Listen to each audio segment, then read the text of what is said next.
France Bleu Midi, ensemble. Daniela Lombroso. Avec Tatiana Doron et Cœur de Pirate, c'est le moment de faire les paris sur l'actu, les paris de Pascal. Et on commence, Pascal Atenza, avec le premier pari du jour, l'équipe de France de rugby sur laquelle on aurait bien aimé parier. Et oui, mais malheureusement, ils nous ont pas rassurés face à l'Écosse. Ils ont gagné, mais ils se sont fait peur. Et nous aussi, c'est pas très encourageant à quelques jours maintenant de la Coupe du Monde de rugby. Pour l'instant, personne ne voit la France gagner cette coupe. Ils sont pas favoris et donc on est inquiet. Et c'est d'ailleurs pour ça qu'on les appelle le 15 de France. Oui, le 15, les appels d'urgence. Je sais pas si vous avez remarqué, mais enfin, on croise les doigts quand même.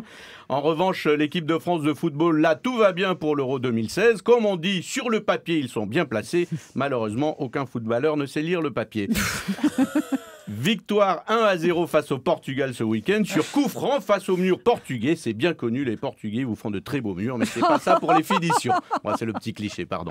Ce week-end, c'était aussi la grande braderie de Lille. Oui, des centaines de milliers de personnes se ruent à Lille chaque année pour acheter tout et n'importe quoi. Une vieille lampe, un vieux sommier, tout trouve acquéreur, sauf deux choses qui ne trouvent jamais preneur.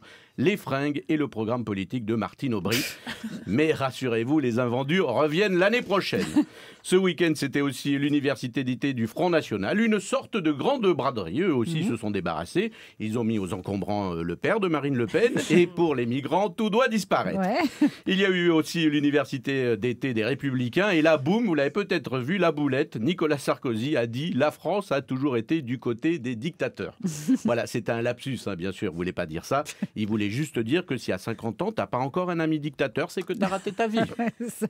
Grand élan de solidarité envers les migrants. Justement. Oui, les citoyens, mais aussi les partis politiques, le Parti socialiste prêt à accueillir des migrants, les républicains prêts à accueillir des migrants et les écolos également. Et eux, ils peuvent vraiment accueillir des migrants. Il y a de la place, il n'y a plus personne, tout le monde s'est barré.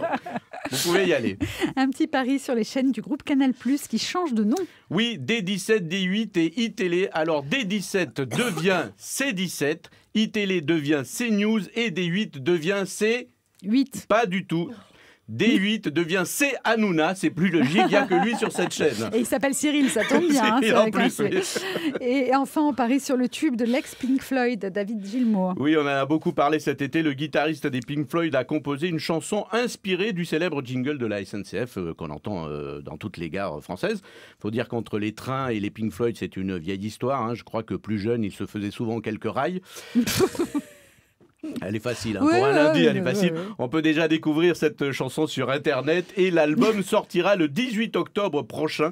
Mais comme il s'agit du jingle de la SNCF, on me dit qu'en effet, l'album sortira bien le 18 octobre, mais il aura 40 minutes de retard. Ouais, ça va. Jusque-là, tout va bien. Oui, exactement, Merci, c'est normal. Pascal Atenza, c'était les paris de Pascal.